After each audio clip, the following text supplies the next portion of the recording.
napigilan ang mga taga-suporta ni dating Pangulong Rodrigo Duterte sa patuloy na panawagan na maibalik siya sa Pilipinas. Kahit pa sa ilalim ng dagat ay ipinahayag nila ang kanilang mensahe.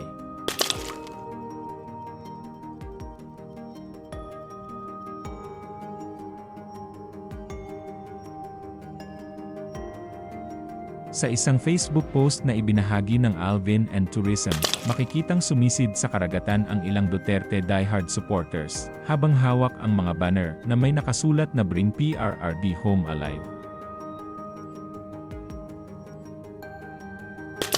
Ayon sa kanila, simbolo ito ng kanilang paninindigan na kahit sila'y patahimikin, itulak sa gilid, o ilubog sa katahimikan, hindi raw titigil ang kanilang sigaw para sa dating Pangulo.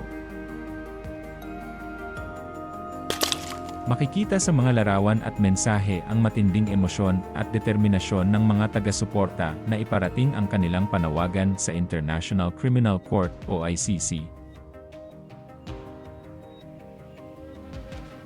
Para sa kanila, malinaw ang mensahe, nais nilang buhay at ligtas na makauwi si dating Pangulong Duterte sa bansa. Ang naturang pagkilos ay agad na umani ng reaksyon online, kung saan may mga sumuporta at mayroon ding tumuligsa.